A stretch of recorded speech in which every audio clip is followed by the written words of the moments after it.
que fortalezas sejam destruídas na autoridade do nome de Jesus, e que a liberdade que somente o Teu Espírito nos dá, Senhor, se manifeste neste lugar, e que todo e qualquer espião ou farejador do inferno seja agora paralisado e mandado para onde o Senhor determinar nessa noite. É no nome de Jesus Cristo que oramos, amém e amém. Glória a Deus. Sente-se um pouquinho no seu lugar. Meu Deus, aleluia. Meu irmão, estou sentindo uma presença aqui poderosa hoje. Eu não sei, sinceramente, eu não sei se você está, mas eu estou. Gesiel, Dalina está bem? Quando estiverem orando, orem pela Dalina Jara, esposa do diácono Gesiel. Dalina Jara também está grávida, está com 6 meses, né, Gê? Com 6 meses, ontem foi para o hospital, não estava bem, voltou para casa. Então, estiverem orando, lembrem-se. A Dalina Jara é muito difícil, pastor, lembre-se da Dalina. Ore por ela em nome de Jesus, para que o Senhor dê graça, para que ela possa, né, até o final, é menina, e a neném chegue em nome de Jesus no tempo, porque tudo que acontece no tempo tem garantia de permanecer. Então existe tempo, amém ou não amém? Quem aqui usa relógio? Alex, me presta o relógio. Quando eu crescer, eu quero um relógio bonito, assim, igual o seu, Alex. Nem olho não, olha, Deus abençoe e te dê como é que é o nome? Um Pateco Felipe. Ficou famoso, aliás, por causa, né, do presidente.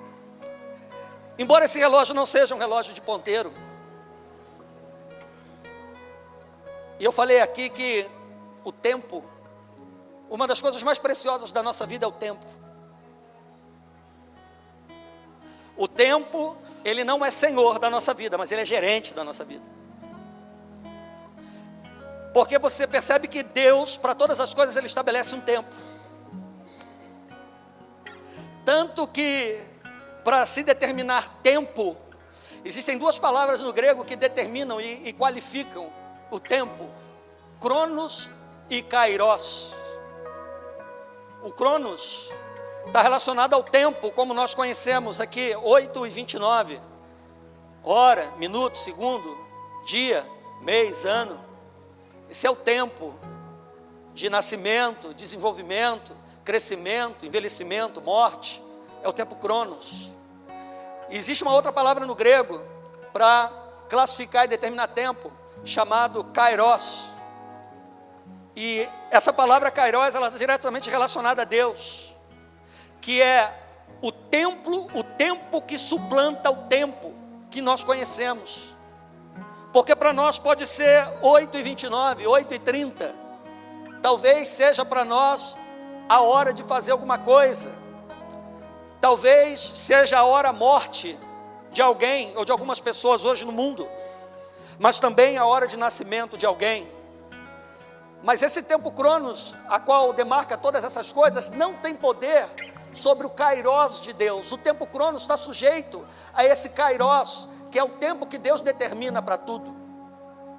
Você pega o relógio tem os seus ponteiros. Tem um ponteiro de horas, ponteiro de minutos, ponteiro de segundo. Todos eles trabalham em função do tempo. Todos eles trabalham para demarcar tempo. Todos eles andam numa mesma direção. Por quê? Porque eles foram feitos para um propósito. Que propósito é esse? Tempo. Marcar tempo. Quando você vê um ponteiro de um relógio andando o contrário, ele não está cumprindo a sua função determinada, que é marcar e avançar o tempo, porque o tempo, ele só anda para frente, o tempo nunca anda para trás. É por isso que Deus não nos faz retroceder em nada na nossa vida. Pelo contrário, a Bíblia diz em Hebreus, no capítulo 10, que a alma do Senhor não tem prazer naqueles que retrocedem. Nós, porém, não somos daqueles que retrocedem para a perdição, mas daqueles que perseveram para a conservação da alma. Por quê? Porque tanto o tempo cronos como o tempo de Deus só anda para frente. E o que o senhor quer dizer com isso, pastor? Não perca tempo.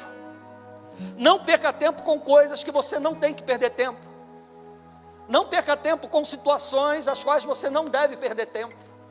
Com os ponteiros de um relógio só andam para frente, porque eles têm um propósito, como eu disse, marcar o tempo. Se você pega um relógio e vê o ponteiro andando para trás, um ponteiro de um relógio, os ponteiros de um relógio só andam para trás se alguém estiver manipulando o relógio. Sabe quem é que está andando para trás na presença de Deus? Quem está sendo manipulado pelo diabo. Os ponteiros de um relógio, pega a chave, pastor, é forte isso. Os ponteiros de um relógio, ele só anda para trás se alguém manipula os ponteiros desse relógio para que ele volte para trás, para que ele ande para trás, porque o propósito original da construção daquele relógio é marcar o tempo, embora os seus ponteiros sejam diferentes. Você percebe que no relógio o ponteiro maior marca os minutos, o ponteiro menor marca as horas. O que é menor, sabe, tem um valor numérico muito maior do que aquele ponteiro maior que só marca minuto. No reino de Deus não tem essa, não importa o tamanho, não importa a idade, não importa a família de onde veio. Se nós estivermos alinhados, vamos caminhar na direção que Deus quer, porque o tempo de Deus é andar para frente. Todo mundo é importante dentro do plano e do propósito de Deus que envolve o tempo. Tem muita gente parada no tempo, porque se permitiu parar no tempo. Ei, deixa eu dizer, você está aí? O apóstolo Paulo, ele vai dizer: e deixando as coisas que para trás ficam. Ele está dizendo que coisa velha ele não quer levar para frente, e ele não quer voltar no tempo para viver o que ele tinha vivido no passado, porque o tempo que ele conhece, que é o tempo de Deus, e o tempo cronos que ele vive, só lhe permite andar para frente. Deixando as coisas que para trás ficam, eu prossigo para o alvo, eu sigo para os que estão diante de mim. Eu não vou perder tempo voltando no meu passado. Eu não vou perder tempo me lembrando do meu passado. Quando eu arrasto coisas velhas do meu passado comigo, eu estou perdendo tempo lembrando do meu passado. Ei, por isso que tem muita gente hoje, no nosso tempo, sofrendo de depressão. O que é depressão, pastor? É a pressão do passado sobre alguém. Você sabia disso? A pessoa continua sofrendo a pressão do que aconteceu lá atrás. Ela continua sofrendo a pressão do abuso, ela continua sofrendo a pressão do abandono, ela continua sofrendo a pressão da violência, ela continua sofrendo pressão disso, pressão daquilo, pressão daquilo outro. Então as coisas que para trás deveriam ter ficado, e o tempo que já deveria ter sido abandonado, esquecido, continua sendo arrastado, porque aquela pressão do passado ainda oprime aquela pessoa e impede com que ela viva o tempo de Deus. Por que na nossa geração tem muita gente morrendo de infarto, sofrendo de estresse? O estresse, ele já não é mais a pressão do passado, mas ele é a pressão do presente. Tem gente sofrendo pelo presente, os problemas do presente. Ei, confia no Senhor e faz o bem. Confia no Senhor e faz o bem. Confia no Senhor e faça o que tem que ser feito. Eita, glória a Deus. E todos os teus planos serão estabelecidos. Eu não vou mais sofrer a pressão do passado e não vou mais sofrer a pressão do presente. Por quê? Porque o passado eu já deixei para trás e basta cada dia o seu próprio mal. Então não perca tempo. Na nossa geração, pastor, o senhor já está pregando? Não, a gente só está batendo papo aqui, que eu estou esquentando aqui, que a minha coluna está doendo, para ela parar de doer, eu estou andando para lá e para cá, mas eu já vou começar a pregar. E tem muita gente sofrendo de ansiedade no nosso tempo. E o que é ansiedade, pastor? É a pressão do futuro.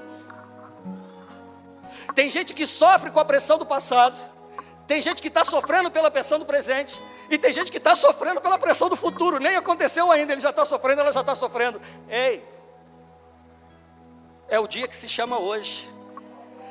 No deserto o Senhor enviava, pega a visão. No deserto o Senhor enviava um maná para que o povo se alimentasse. Ele não enviava o maná de hoje para comer amanhã ou depois da manhã.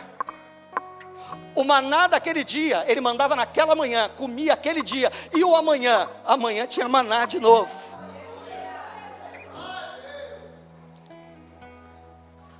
A Bíblia vai dizer o seguinte: lançando sobre ele toda a nossa ansiedade, porque ele é quem cuida de vós. Então quem tem a consciência de que está usando bem o seu tempo e não está perdendo tempo com a pressão do presente, ou deixando de aproveitar bem o tempo por causa, não está perdendo tempo com a pressão do passado, não está sofrendo com a pressão do presente, ele não vai se preocupar com a pressão do futuro. Por quê? Porque ele vai semear hoje para colher amanhã. Então não perca tempo. O ponteiro do relógio da tua vida diante de Deus tem que andar só para frente. Não vos lembreis das coisas passadas e nem considereis as antigas. Vede, eu estou fazendo algo novo que já está saindo à luz. Por acaso você não pode perceber?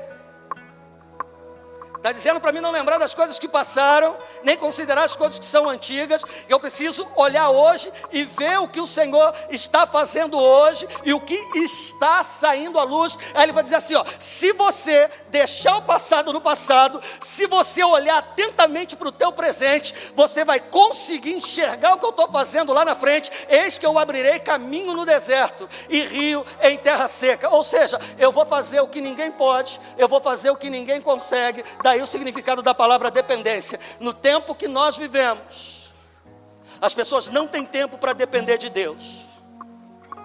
Dependa de Deus. Não perca tempo com coisas das quais você não deve perder tempo. A Bíblia fala de um tempo em que, no salmo que nós lemos, obrigado, Alex. No salmo que nós lemos, vai dizer que o homem que confia no Senhor, ou a mulher que confia no Senhor, será. E o verbo, na nossa língua portuguesa, está apontando para o futuro. O que eu quero ser amanhã, pega a chave. Você está aí? O que eu espero ser em Deus amanhã, eu preciso começar a viver hoje. Porque os que confiam no Senhor, e aí o verbo está no presente. Eu confio hoje, eu semeio hoje, eu rego hoje, eu me posiciono hoje, para mim ser amanhã. Porque eu, nesse tempo, serei amanhã, mas para Deus, eu já sou hoje. Por quê, pastor? Porque toda a promessa de Deus de frutificação passa pelo tempo. E o tempo é importante. Pergunta para mim, por quê, pastor? Vou te dar um exemplo do filho pródigo. Aquele filho chega para o pai, e o que ele pede do pai? Ele vai para o pai pedir o quê? Pedir o quê? Ele vai até o pai, acessa o pai, e diz: pai, dá-me a parte da herança que me cabe. Já começou tentando iludir o pai, porque a herança não cabia a ele, mas o filho mais velho. E se cabia alguma parte, era a menor de todas. E o pai olha para ele e dá a parte da herança. O que ele foi buscar com o pai? E o que o pai dá para ele? E aí quando ele pega a herança, a Bíblia diz, presta atenção, a Bíblia diz que ele vai embora da casa do pai. E ele vai viver irresponsavelmente. Tinha herança para ele, sim ou não? Mas não era o tempo. Não era o tempo. Pega a visão. Pega a visão, Bartozinho. Ele tinha direito à herança, tinha parte da herança que lhe cabia, tanto que ele não pede toda, ele diz: me dá a parte que me cabe. Tinha uma parte que lhe cabia? Tinha, mas não era tempo, Diego. Então aquilo, eita glória, aquilo que o leva à presença do pai, que era a parte da herança, quando se toma antes do tempo, aquilo mesmo que o fez acessar a presença do pai, o tira da presença do pai. Meu Deus, dá para dar um glória a Deus ou está difícil? Então você vê que aquilo que o faz acessar, eu quero a parte da herança que me cabe. aquilo que o faz acessar a presença do Pai, que é a herança, ele recebe a parte que lhe cabe, mas aquilo que ele recebe do Pai, fora do tempo, o leva para longe da presença do Pai. Ei, não queira nada fora do tempo. Não queira relacionamento fora do tempo, casamento fora do tempo. Não queira, você que é jovem adolescente, namorar fora do tempo. Não queira conquistar coisas fora do tempo. Nós oramos aqui pela habilitação do Anderson. Hoje ele está habilitado para dirigir, legitimado pelo Estado. Quando for parado numa blitz, vai meter a mão na carteira, na habilitação assim, com toda a autoridade. Pô, não, senhor. Por quê? É o tempo. Então tem muita gente que acessa o Pai e fica insistindo: Pai me dá, Pai me dá, Pai me dá, Pai me dá. O Pai permite, recebe e vai embora. Por quê? Porque não é o tempo. Então tudo que se recebe fora do tempo vai te levar para longe de Deus. Frutificar tem tempo. Alô? Então não queira nada, não queira viver nada fora do tempo de Deus. Porque eu posso achar assim: ah, pastor, mas eu já estou ficando velho. Ah, pastor, eu já estou ficando velha.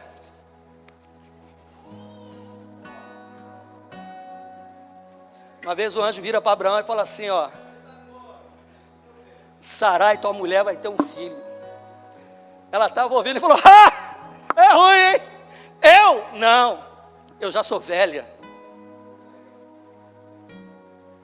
O mesmo anjo visita Zacarias e fala assim: eita glória, tua mulher Isabel vai ter um filho. Aí ele começa a rir e diz: ah, ela já é velha.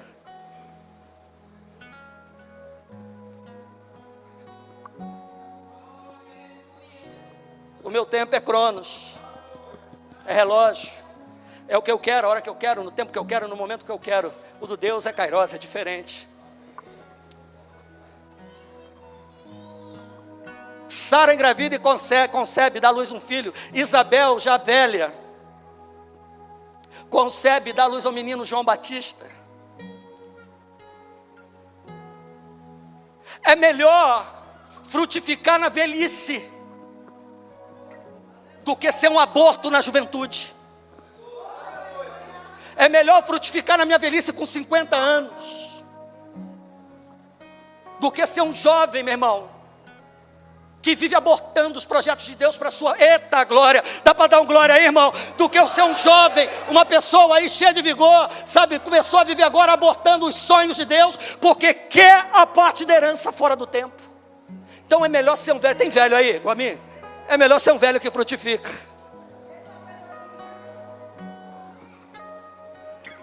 A Bíblia diz em Jeremias 17, a partir do verso 5, do verso 5 ao verso 10, que bem-aventurado é o homem que confia no Senhor, que não faz do braço de carne a sua própria força. Até na velhice ele vai continuar produzindo fruto, as suas folhas serão sempre verdes, e nele haverá sempre fruto para se apresentar. É melhor, meu irmão, você ser um velho que frutifica, do que ser um jovem que é um aborto. Jesus, ele chega, passa com os discípulos e vê uma figueira, e ele vai procurar um fruto. Era tempo, era estação. Alô?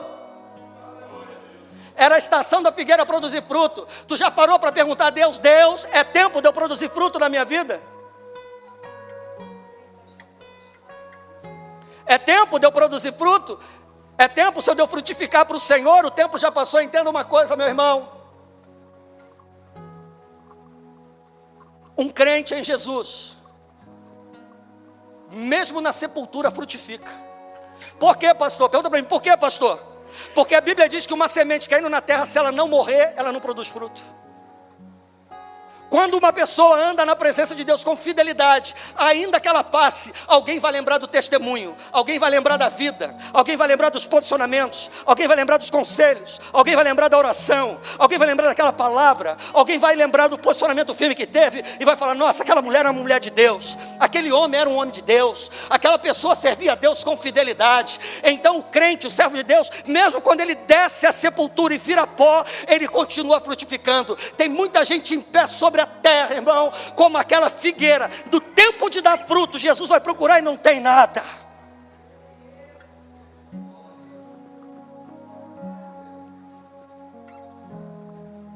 Mas por que muitas pessoas estão deixando de frutificar? Por conta das escolhas que estão fazendo.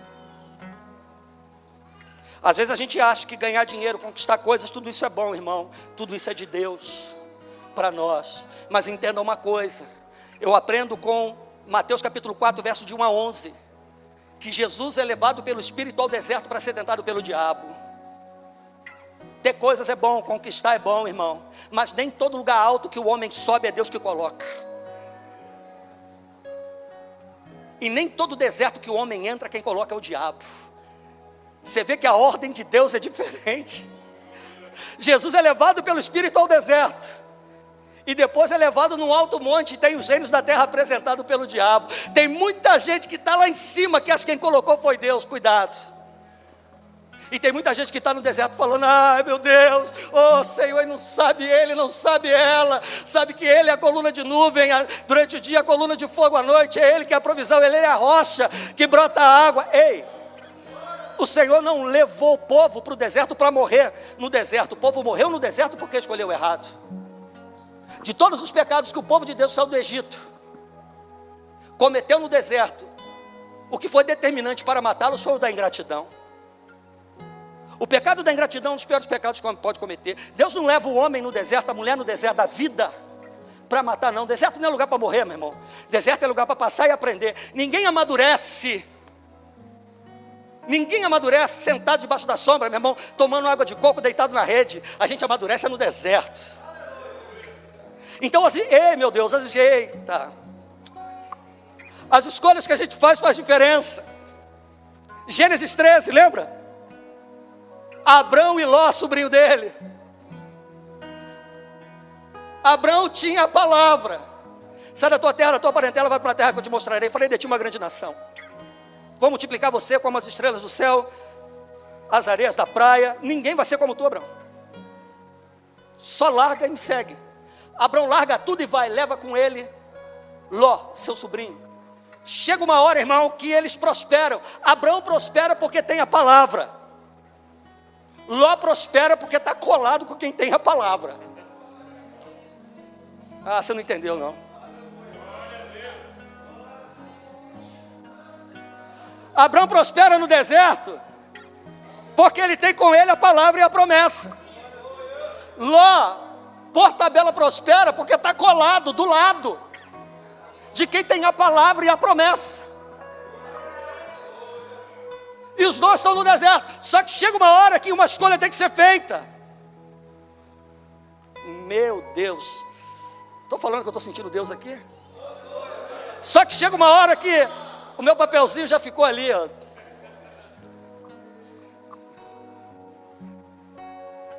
Só que chegou uma hora que uma escolha tinha que ser feita, assim como na nossa vida, irmão.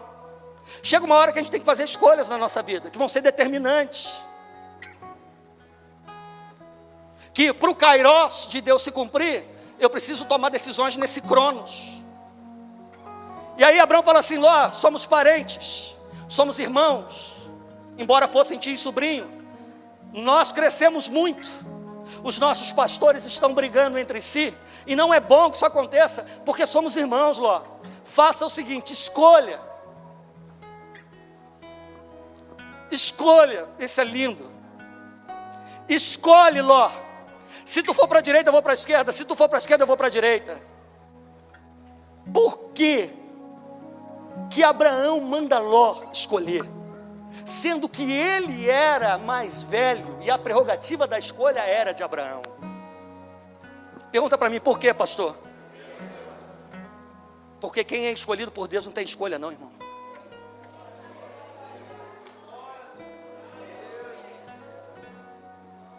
Quem anda com Deus não tem escolha.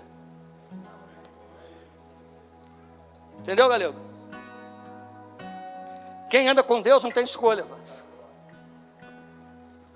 Por que ele diz, Ló, escolhe? Porque ele sabia, eu sei quem me chamou. Ele já escolheu para mim.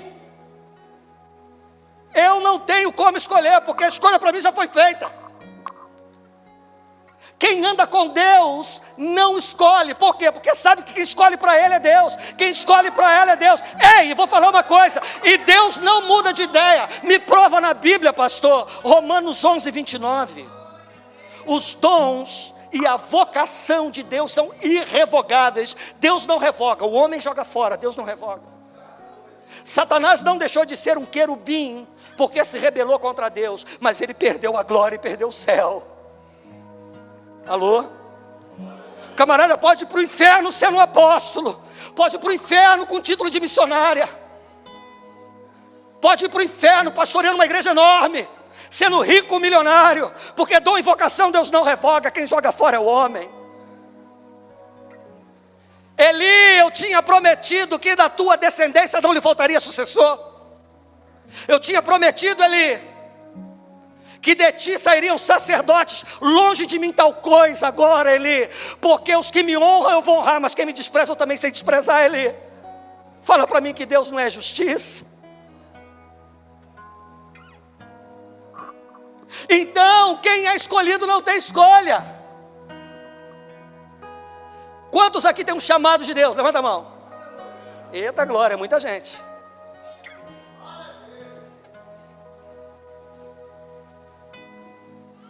Você sabe o que determina o sucesso de um chamado?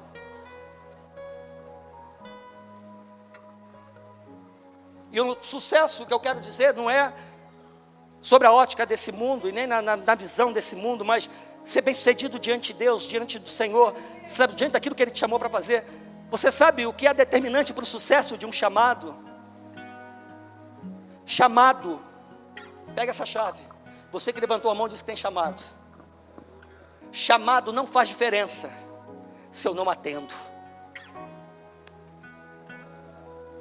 Dá para dar um glória aí, chamado? Chamado não faz diferença se eu não respondo. Samuel,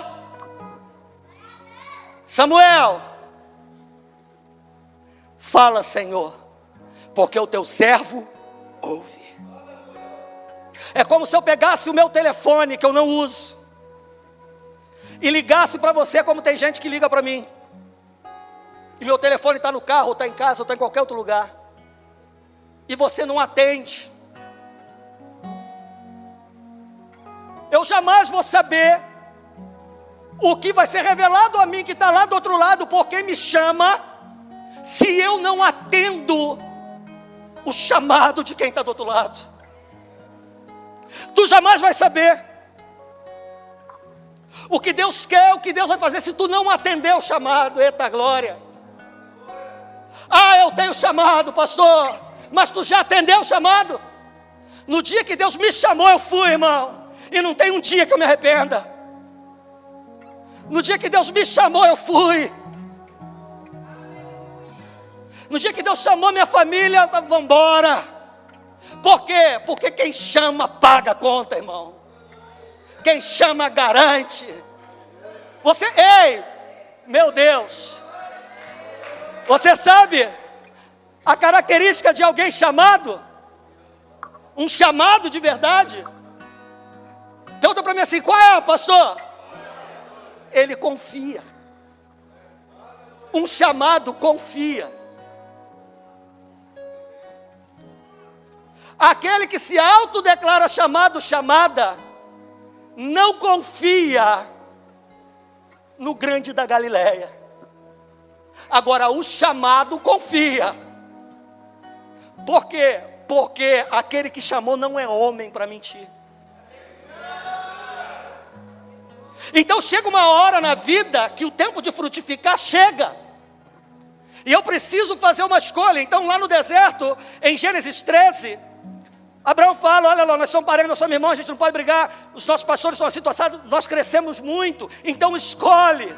Ele está dizendo, eu fui escolhido, Ló, eu não tenho mais escolha para mim, porque ele já escolheu para mim, então escolhe você. Se tu for para a direita, eu vou para a esquerda. Se tu for para a esquerda, eu vou para a direita. Ló olha as campinas do Jordão, tudo verde, irmão, tudo verdinho, bem regado. Ele diz, é ali que eu vou prosperar. É ali que eu vou construir minha história. É ali que eu vou voar. Ele olha para o lado de Gerar, só vê pedra, irmão. Só vê pedra, sarça. Não tinha um verde, não tinha água, não tinha nada. E ele escolhe descer as campinas do Jordão, que davam para a direção de Sodoma e Gomorra. É por isso que a Bíblia diz que há caminho que aos olhos dos homens parecem ser bons.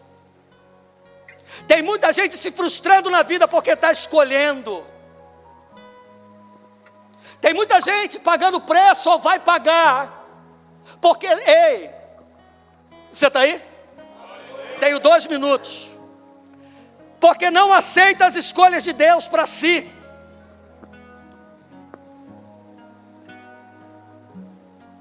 E aí ele olha para as campinas do Jordão e diz: não, é aqui que eu vou prosperar. É aqui que vai dar certo. O que que fica para Abraão? O deserto em direção a Gerar. Só pedra. Pega a tua Bíblia aí. Me mostra um altar construído com grama. Me mostra um altar na Bíblia construído com grama, irmão. Meu Deus. Todos os altares que honraram a Deus, por homens que honraram a Deus, foram construídos no deserto com as pedras que Ló desprezou. Dá para dar uma glória a Deus ou está difícil? Ninguém constrói altar, irmão, com acrílico, com grama, tudo não, é com pedra. Jacó fugindo do irmão Esaú, chega em Luz, cansado, no deserto ele deita para descansar. O que que ele usa como travesseiro? Uma pedra. Ei, ai meu Deus, olha que, meu Deus, olha que coisa forte. E aí, quando ele dorme, o Senhor dá a ele um sonho, e ele vê uma escada que liga o céu à terra, a terra o céu. Anjos subiam e desciam. Ele levanta, quando ele se levanta, ele diz: verdadeiramente, Deus está nesse lugar, e eu não sabia. Ele vai lá, pega a pedra que ele usou por travesseiro, e dela faz um altar. Quer descanso para a tua alma? Corre para o altar, irmão. Quer refrigério para a tua alma? Corre para o altar, corre para a presença. Ah, pastor, eu estou no deserto. No deserto ele bota a cabeça numa pedra. Deus dá a visão. Quando ele levanta, ele diz: meu Deus, Deus está aqui. Pega a pedra que era travesseiro, constrói um altar. Ei! Quer sonho? Quer que Deus restaura sonho? Corre para o altar, descansa no altar. Descansar no altar é descansar em Deus. Por quê? Porque quem foi escolhido não tem escolha. Não tem jeito. Aonde Ló só via pedra, Abraão olhou e falou: ah, mas é muito altar que eu vou construir para ele. É muito altar. Você olha para Jacó. Jacó tinha 3 nomes, sabia? Ah, pastor, me prova que Jacó tinha 3 nomes. Tinha. Jacó, o nome que o pai deu, que a mãe deu, Jacó. Era o nome de nascença. Ele assume o nome de Esaú, que era o seu irmão, quando ele manipula a mãe e engana o pai. E lá na frente, em Gênesis 37, no val de Jaboque, ele tem um encontro com Deus, e Deus muda o nome dele. Não te chamarás mais Jacó, porquanto te chamarás Israel. Pastor, que isso tem a ver com frutificar? Quando ele nasce, ei, meu Deus, quando ele nasce, a mãe e o pai dão o nome de Jacó. É aquilo que as pessoas querem que você seja. É aquilo que as pessoas querem que eu seja.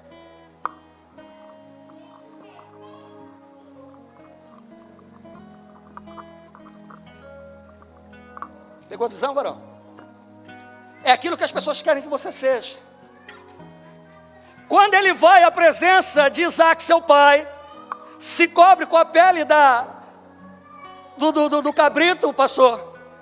E o pai dele pergunta assim, bota a mão no braço, no peitoral e diz assim, estava cego, Esaú, és tu, meu filho? Ele diz, sim, pai, sou eu, Esaú. Que significa? É aquilo que eu quero ser.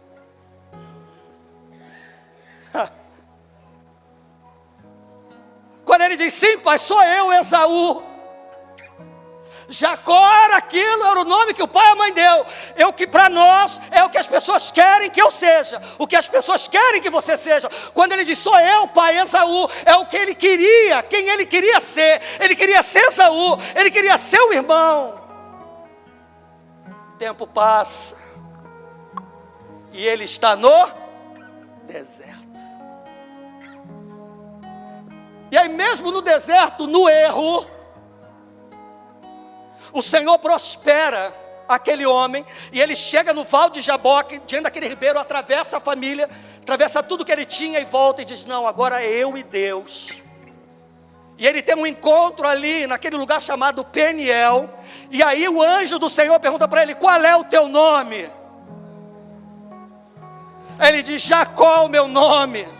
E o anjo sabia que ele estava fugindo de Esaú. Quando ele está ali diante do anjo do Senhor, ele está dizendo, as pessoas sempre esperaram isso de mim, isso daquilo outro. Ele fugindo de Esaú, ele está dizendo, eu estou fugindo de quem eu quero ser, da mentira que eu vivo, da máscara que eu uso. E aí o Senhor diz assim, porquanto não te chamarás mais Jacó, mas Israel. O que significa? Quando o Senhor muda o nome dele, diz, tu não te chamarás mais Jacó, tu não mais fugirás de Esaú, mas tu te chamarás de Israel.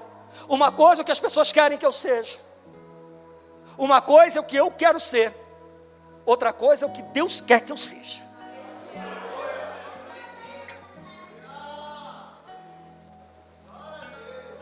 Uma coisa é o que as pessoas esperam, querem de você. Assumam, às vezes, um papel, um personagem. Outra coisa é aquela mentira factual que eu assumo diante dos outros, para ser uma pessoa que eu não sou. É o personagem que eu adotei para mim. A outra coisa é o que Deus quer que eu seja e o que Deus quer que eu viva.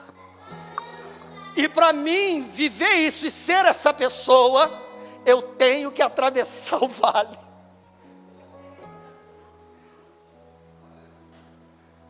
Eu tenho que ser tocado. Quando o anjo toca na bacia, no fêmur, que desloca o fêmur de Jacó, e ele sai mancando, e a partir dali a vida dele é assim, mancando. Tem gente que vai passar a vida inteira caminhando com o Senhor, sem nenhuma marca. É muito melhor chegar no céu todo marcado, mancando, sabe, capengando, do que ir para o inferno andando lindo, maravilhoso, com o nariz empinado, sem nenhuma marca, sem nenhuma cicatriz. Queira levar para a glória, para a eternidade, as cicatrizes da sua luta com Deus, da sua vida com Deus, do seu relacionamento com Deus, do que posar de Esaú para todo mundo e ir para o inferno lindo, linda, maravilhosa.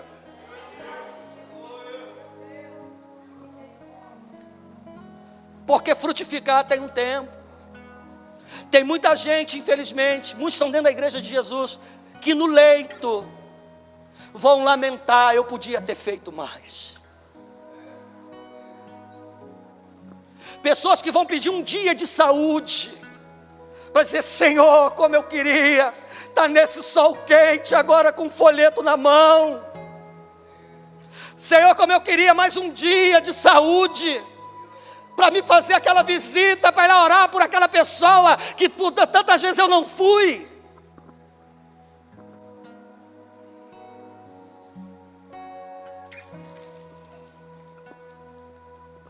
Então frutificar há um tempo, nós estamos terminando o ano. E terminando o ano daqui a 3 dias, quinta, sexta, sábado, daqui a 3, 4 dias vamos encerrar esse ano, se Deus permitir. E o que eu tenho trazido no meu cesto? No meu cesto, o que é que eu tenho trazido? Quais são os frutos gerados para a glória do meu Deus? O quanto eu tenho frutificado por meio da palavra. Eu estava falando isso com a Val agora à noite. Não importa a quantidade de livro que eu li, aula que eu dei, curso que eu ministrei, mensagem que eu preguei. Conhecimento sem sabedoria, letra sem sabedoria, só conhecimento. Eu conheço muita gente que não escreve o nome, meu irmão, mas quando tu para conversar, tu bebe da fonte do céu, vaso. Tu bebe da fonte do céu, de tanta sabedoria de Deus.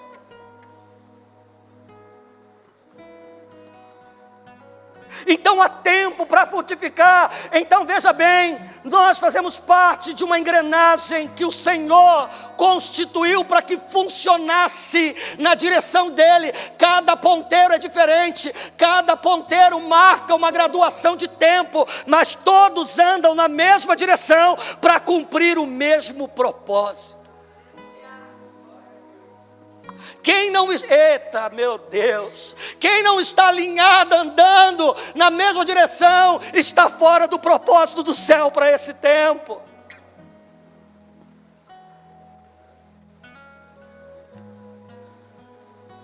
No começo eu falei daquele filho pródigo, que aquilo que por vontade dele o fez acessar a presença de Deus. Quantas pessoas vão diante de Deus: Senhor, abre essa porta, Senhor, faz isso, Senhor, faz aquilo. Está tão resignada pedindo a Deus, que às vezes o diabo maqueia aquela voz como no Éden, e essa assim: Deus falou comigo. Eu nunca vi Deus tirar ninguém do centro da vontade e do propósito dele.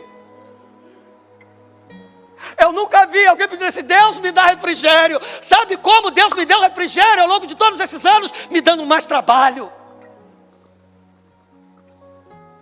Sabe como é que Deus refrigerou a minha alma, irmão? Me dando trampo, trabalho, me dando choro, sabe, engrossando meu joelho, fazendo minha cabeça doer, sabe, mas ali é aquele espinho na carne que te faz ser dependente. Eu nunca vi Deus fazer algo na vida de alguém tirando do centro da vontade.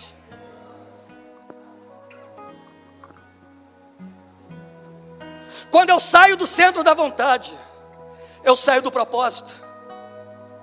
E o propósito está ligado à obediência. Ninguém vive o propósito de Deus na desobediência. Você está aí? Ninguém vive o propósito de Deus para a sua vida na desobediência. Então é preciso haver um alinhamento. Então, aquilo que leva aquele menino, aquele rapaz na presença do pai, é a mesma coisa que o tira, porque não era o tempo. Veja bem, quando eu decido andar fora do tempo de Deus, Satanás usa o que eu quero para me tirar da mesa e me colocar no chão. Aquele filho tinha a mesa na casa do pai, e por desejar aquilo que não era, não estava no tempo, até lhe era parte, mas não estava no tempo, ele sai da mesa e ele se dá conta num certo dia que ele está lá cuidando de porco, querendo comer o que os porcos comiam no chão. E aí no verso 18 eles caem em si e dizem assim: meu Deus, quantos trabalhadores de meu pai têm abundância de pão, eu estou aqui padecendo fome. Levantar-me-ei. Ei, tem coisas que Deus vai fazer por mim, e tem coisas que eu vou fazer não por Ele, mas por causa dEle. Aquele filho teve que reconhecer e falar: quantos trabalhadores de meu pai, quantos servos do meu pai passam bem, eu estou aqui cuidando de porco e querendo comer o que os porcos comem, eu vou me levantar. Ei, meu Deus, eu vou correr aqui.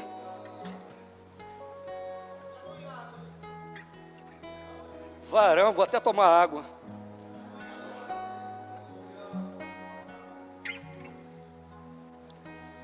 Sabe por que tem muita gente morrendo na fé? Sabe por que tem muita gente morta emocionalmente, espiritualmente, morrendo moralmente? Pergunta para mim: por quê, pastor?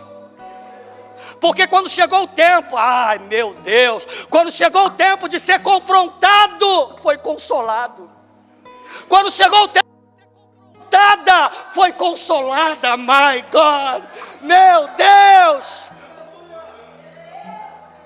Tem muita gente morrendo na fé, que quando era hora de você confrontar, você consolou. Tem muita gente com as emoções destruídas, quando era hora de você olhar no olho e confrontar, você quis afagar. Tem muita gente com a moral, comendo o que os porcos comem, porque no dia que a igreja tinha que confrontar, a igreja passou a mão na cabeça.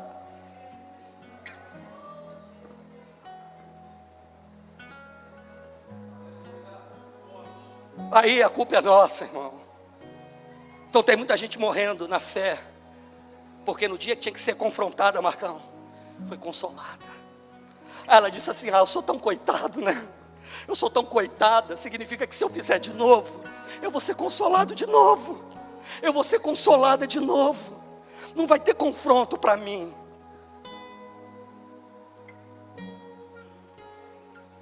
Dá para dar um glória aí, irmão? Não venha para cá com esse amor mentiroso, com esse amor, sabe, cuja verdadeira roupagem é: eu não vou ficar mal com a Miriam, que fulano fique, eu não.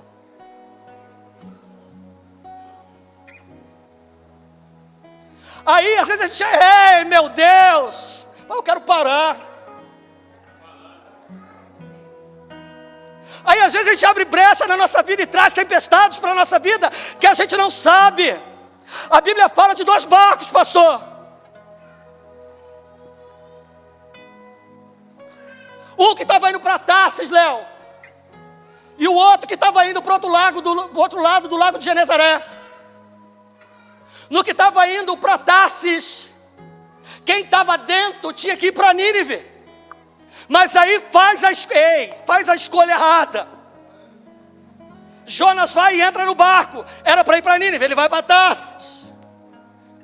A Bíblia diz que de repente no meio do oceano uma tempestade terrível. Jogaram carga, lançaram sorte e por fim Jonas é jogado no oceano. A Bíblia fala de uns meninos que ouve do mestre assim: vão indo na frente, que eu encontro vocês lá.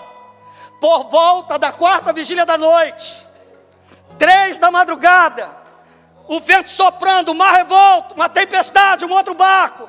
Vem alguém andando, ai meu Deus, andando sobre as águas. E eles estão no meio da tempestade, irmão. Diego falou sobre isso na quarta-feira, foi quarta, você falou? Vem andando sobre as águas, é um fantasma. Ele fala: não sou eu. Pedro fala: não é nada, sou eu sim. Se é tu, me deixa ter contigo. Vem, Pedro. Estava no meio da tempestade. De repente Pedro afunda, irmão, afunda, Jesus cata ele, os dois entram no barco. Quando Jesus entra no barco, ele dá uma ordem e a tempestade cessa. O que é que eu aprendo com isso? O que é que eu aprendo com isso, Léo? Tem pessoas que trazem tempestade para a vida dos outros. Só que tem pessoas que trazem paz para a tempestade da vida dos outros. Que tipo de gente você é? É aquele que traz a tempestade, porque Jonas, meu irmão, trouxe aquela tempestade sobre aquele povo, quase mata todo mundo. E aí o que teve que acontecer com Jonas? Ah, coitado, também para Nínive, né? Tenha dó, que Deus é esse de mandar o homem para Nínive. Meu querido, não, você está certo mesmo, até eu fugiria. Ela cata, joga na água, joga essa miséria que vai matar nós tudo aqui. Desfaz, vai matar nós tudo. Se nós ficar com ele aqui, ele morre e nós tudo morre também. O que nós vamos fazer? Que morra ele. Fala aí, crente do amor. Crente do amor irresponsável, fala para mim. E aí, teu barco vai afundar por causa do teu amor irresponsável? Ou tu vai olhar na bola do olho e vai confrontar ao invés de consolar? Me prova na Bíblia. Vocês aí que amam ler Bíblia, prova para mim que o Deus da Bíblia é um Deus de amor irresponsável. Me prova na Bíblia que o carpinteiro de Nazaré é um Deus irresponsável, de um amor irresponsável. Jerusalém, Jerusalém, Quantas vezes eu quis fazer convosco, como a galinha faz com seus pintinhos, colocando-os debaixo das minhas asas. Eu quis, mas vocês não quiseram. Por conta disso haverá mais misericórdia para Sodoma e Gomorra do que para vós, Jerusalém. Fala para mim, crente do amor sem responsabilidade. Dá para dar um glória aí, irmão?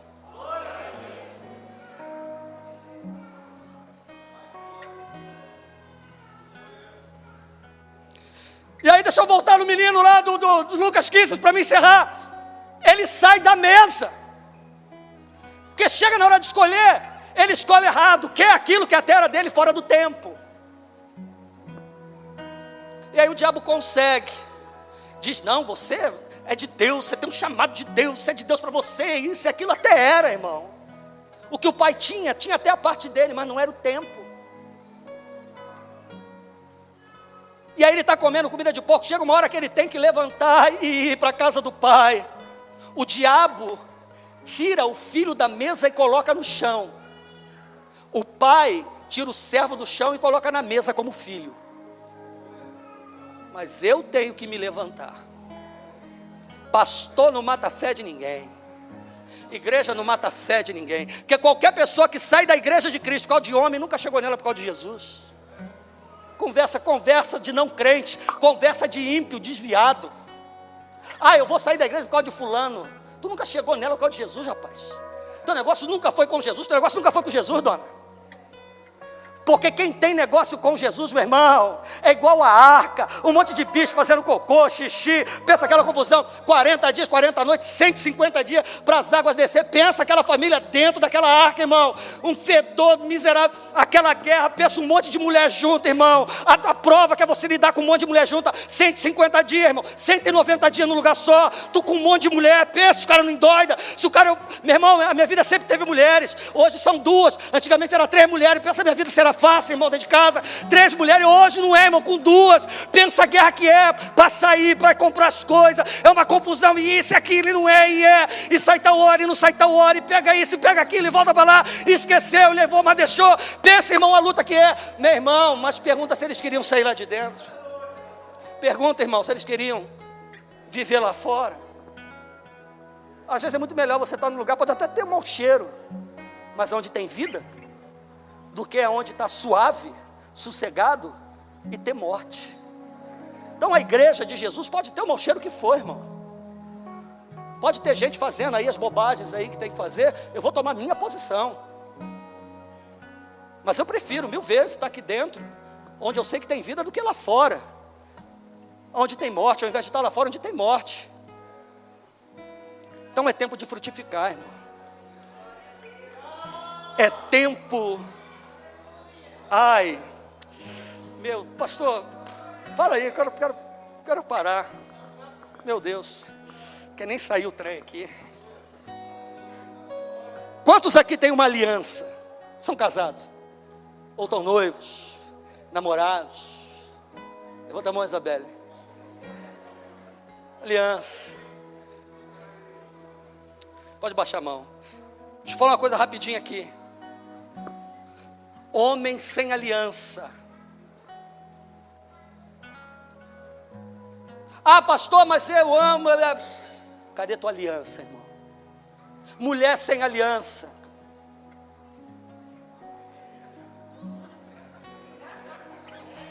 Cadê tua aliança? Está aí, Anderson? Aleluia, né? Mulher sem aliança. Escolhe a mão, não. Tá aí? Mulher sem aliança, homem sem aliança. Sabe o que isso aqui significa? Essa aliança não significa que eu não posso sair do relacionamento que eu tenho com a pastora de 30 e tantos anos, não. Não está dizendo assim, você não pode sair desse casamento de 30 e tantos anos. Essa aliança aqui está dizendo que ninguém pode entrar.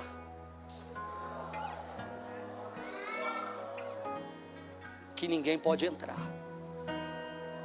Mesmo eu longe dela. Essa aliança está dizendo o seguinte: ei, ninguém pode entrar. Se tem alguém aqui sem aliança, pastor, minha aliança está em casa. Você mora o que é 3 quilômetros da igreja? Pastor, saiba que é o tamanho da brecha na tua vida, é a distância que você está da sua aliança hoje. Dá para dar um glória aí sem aliança? Está difícil. Está aí, varão? Está aí? Glória a Deus. O Chicão já até esfregou ali o queixo ali para você que está de... Saiba que a distância que você está da sua aliança hoje é o tamanho da brecha e da legalidade que tem dentro da sua casa. Alô? Forte? É o tamanho da brecha que existe. Assim é, e eu encerro aqui agora. Assim é a vida do homem e da mulher de Deus. A proximidade, e ano que vem você pode pôr aqui, filha. E a proximidade, a distância, melhor dizendo, da minha aliança com Deus, é o tamanho da brecha que eu dou para o inimigo da minha alma. Quanto mais próximo e fechado com essa aliança, não está dizendo assim, você é proibido de sair, não, porque se eu quiser arruinar minha vida, ele vai deixar eu arruinar, mas a minha proximidade com a aliança, você está vendo 2 alianças sobrepostas aqui, está dizendo que a minha proximidade com essa aliança significa o seguinte: ninguém vai entrar, o teu inimigo pode até tentar, mas ele não vai entrar. Por quê? Porque não tem espaço para ele entrar, não tem brecha para ele entrar, não tem oportunidade. Tu pode sair a hora que tu quiser, tu pode sair o momento que você entender que você tem que sair, mas enquanto tu estiver fechado, junto nessa aliança, Satanás vai olhar para você e vai dizer: ei, ali eu não posso entrar. Dá para você aplaudir Jesus? Aleluia!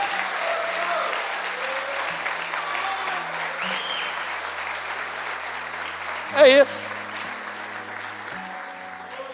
Frutificar é criar raízes. Frutificar é isso, criar raízes, firmados em Deus, e estender ramos para influenciar pessoas para Cristo. Isso é frutificar. Primeiro eu crio raízes, como cedro, como o salmista diz. O cedro cria raízes. Com 4 anos a árvore tem 1 metro, 1,5 metros. A pessoa olha e fala assim: mas árvore michuruca, 4 anos aí, é o tamanhozinho. Mas lá onde ninguém... Só que lá onde ninguém está vendo, já tem 4, 5 metros de raízes para dentro da terra. Ninguém está vendo. Ninguém precisa ver as tuas raízes com Deus. Sabe quando vão ver? Quando o vento soprar. Sabe quando vão ver? Quando alguém tentar arrancar. Sabe quando vão ver? Quando Satanás se levantar, meu irmão, que aí a árvore deita, mas não quebra, tentam arrancar, mas ela não sai, porque está lá raízes onde ninguém está vendo. Então se preocupe em primeiro lugar em criar raízes. Homens que não têm raízes com Deus, mulheres que não têm raízes com Deus,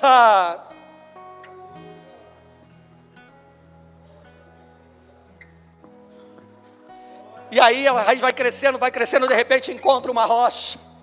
O que ela faz, pastor? Ela para de crescer? Não, ela vai circulando a rocha, as raízes do cedro, e ela vai encontrando o caminho. E aí cada raiz vai indo para um lado, e ela encontra caminho na terra. Por fim, ela não importa o tamanho da rocha, não importa o tempo, ela abraça a rocha. Ela não para de crescer quando encontra a rocha. O que eu aprendo com isso? 2 coisas. O crente em Jesus não para de crescer, mesmo que venha impedimento. Mesmo que tenha impedimento, ele continua crescendo, ele continua avançando, ele continua frutificando. E outra coisa, quando as raízes se alastram e abraçam a rocha, quero vê-lo arrancar um cedro na raiz. Arranca, meu irmão, arranca, que eu quero ver. Está abraçado na rocha. Tem uns crentes, água de salsicha, pouco ovo, tudo vai para lá, vem para cá. Estou fraco, estou forte, estou lá em cima, estou cá embaixo. Ei, para com isso, irmão. Ninguém está bem o tempo todo. Mas espera lá, a minha Bíblia vai dizer: diga ao fraco Eu sou forte. Tem gente que tu para conversar, tu sai deprimido, irmão. Tem irmão que tu vai conversar, só misericórdia, é só derrota. Não conta uma vitória, irmão, só derrota, derrota, derrota, derrota. Tu fala, sangue de Jesus tem poder. Tu tem que sair de lá e orar, irmão, porque tu começa a sentir dor, tu fica doente. Agora tem crente que tu sabe que está na prova, está no vento, irmão, mas está ali, ó, firmado na rocha, aleluia, caminhando, glorificando. Há o tempo de frutificar, então frutifica. Ah, pastor, eu já estou velho. É melhor ser um velho produzindo fruto do que um novo abortado. Você que é jovem aí. Ah, eu sou muito novo. Poxa vida, que eu diga Daniel, que eu diga José, que eu diga o menino Jesus, que com 12 anos estava ensinando na sinagoga.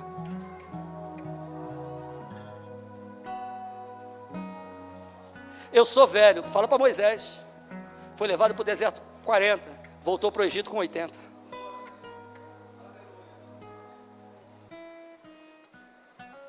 Vamos orar? Eu tinha mais coisa para falar aqui, mas o tempo... Deixa para domingo, eita glória. Vamos orar em nome de Jesus. Aleluia. Você pode aplaudir o Senhor, irmão. Meu Deus. Oh, meu Deus.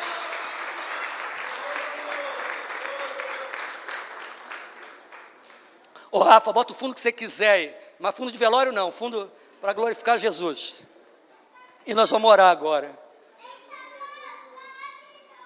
E você, meu irmão,